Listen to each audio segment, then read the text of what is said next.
for those of you who don't sleep just good, whatever that is for you.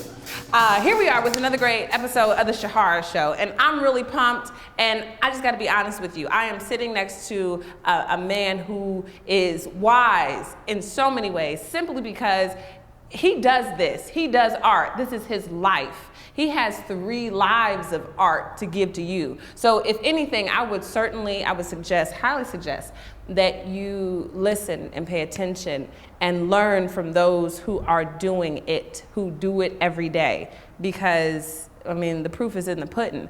I would like to introduce you to a gentleman who is an author, who is a filmmaker, a director, and a poet, Mr. Sam Greenlee.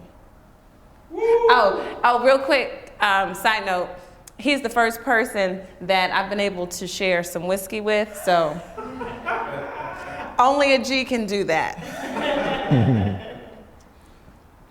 Now with his art. Once upon a time, they used to own slaves.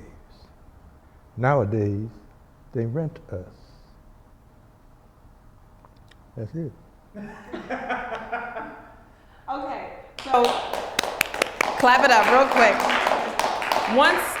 Hold on. This is one the women usually like, because there's a curveball in it. They get kind of hesitant before I hit the heavy line. It's called Las Misteriosas, which means the mysterious women. I do not understand women, and I never will. At least that's my surmise. In fact, I do not want to understand women because I'm in love with mystery and surprise.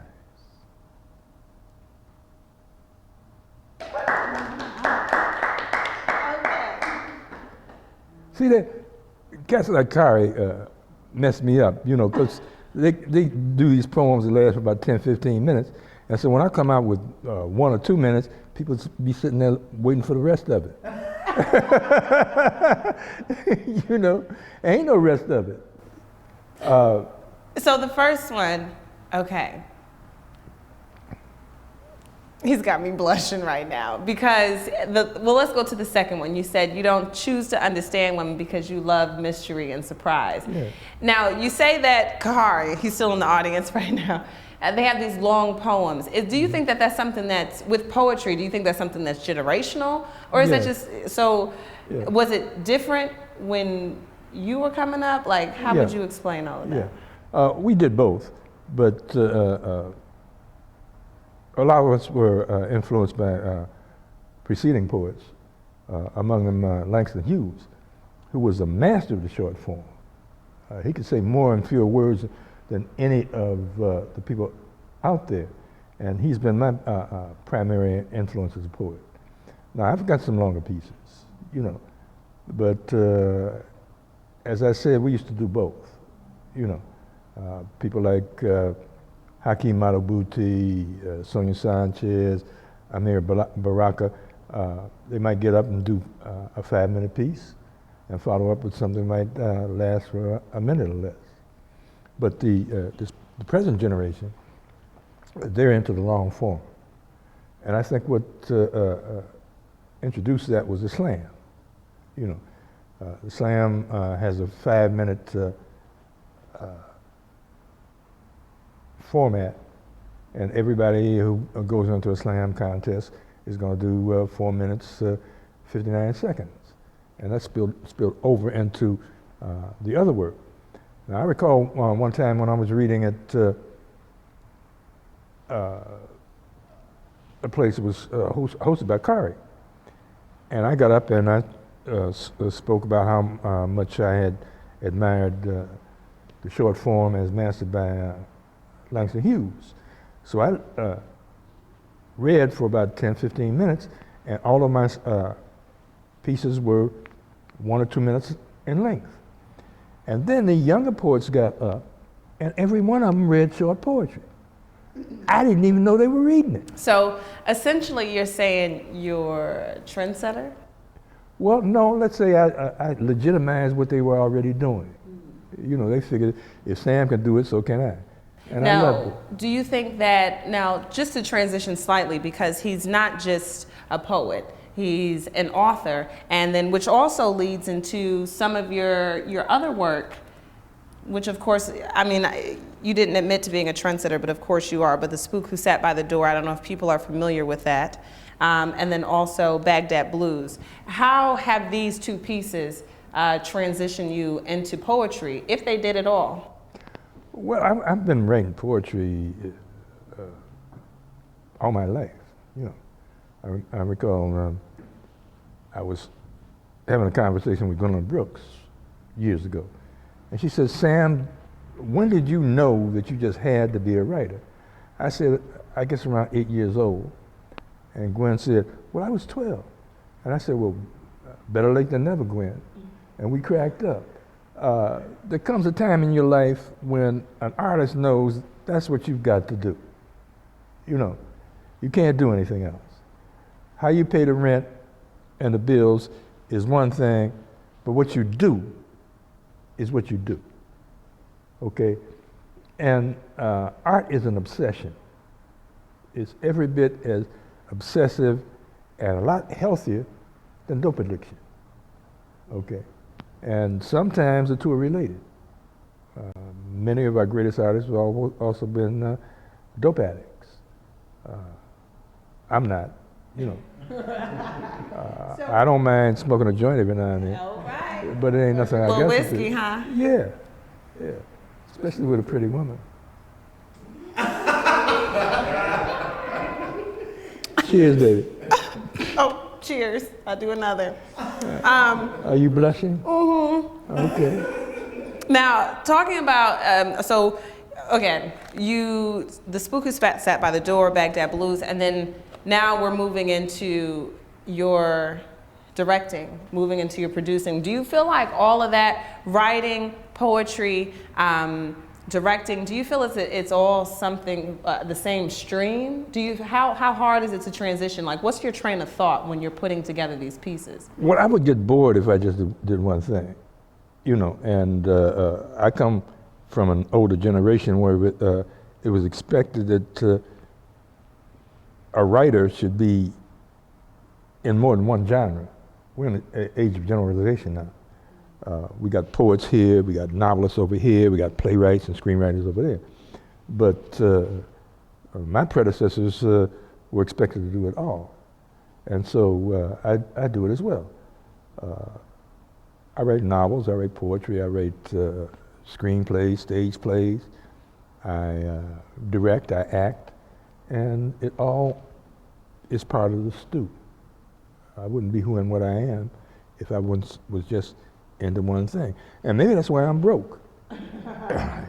You know, because the ones who stick in that one area are easy to sell. But I don't want to be sold. You know, I want people to come to my work not because I'm sold like Coca-Cola, because they want to hear what I got to say. Now, if you were to give upcoming artists, let's just say in general, but then also we can say specifically for any writers or poets or directors. I mean, what advice would you give them to create longevity? Because you are an example of longevity, being able to do it for not just 5 or 6 years, but years and years. I mean, for your entire life. Yeah. What advice would you give someone who's watching right now, who's an artist, about not only how to be successful in their art, but to find longevity? Don't quit your day job. Develop a skill that'll permit you to pay the rent and the bills in addition to doing what it is you want to do. The myth of the starving artist was created by agents and publishers and producers. There ain't no reason why you got to starve as an artist. But they're going to make sure you do if they can. So the first thing you got to do is have something as closely related to what you do as possible, so that there's no real conflict, that will permit you to live modestly so that you can develop and create.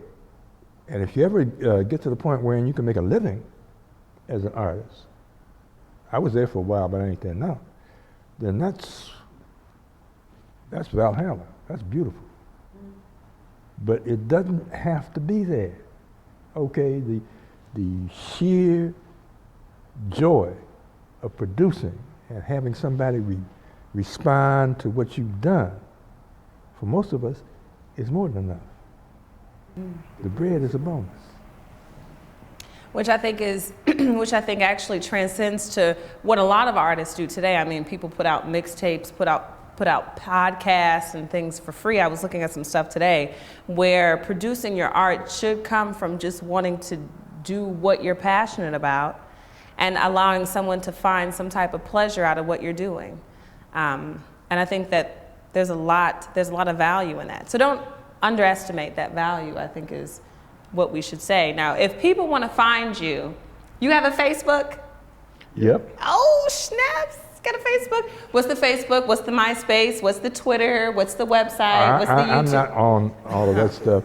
Okay. You know, I don't even know how I got on Facebook. It just somebody put me on there one time, and that's about the only one I'm on.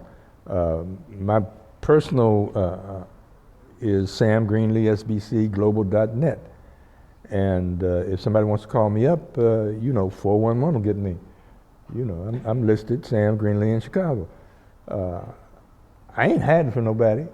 You know, the people I don't want to talk to, like the FBI, the CIA, and IRS, they can get my number in 30 seconds.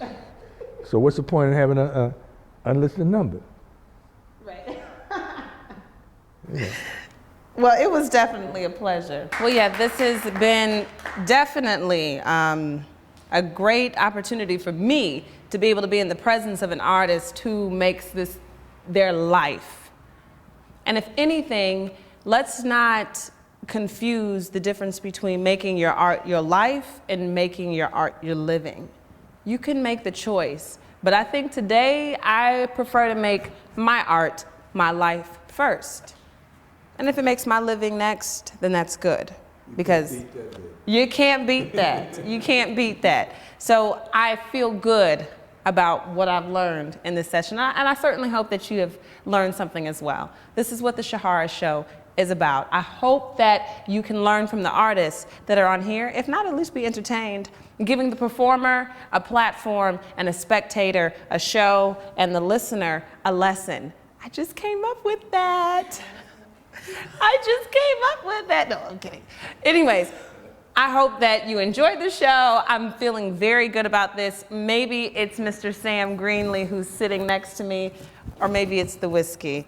Who knows? But whatever the case may be, I'm living strongly in my artistry, and I'm excited that you are too.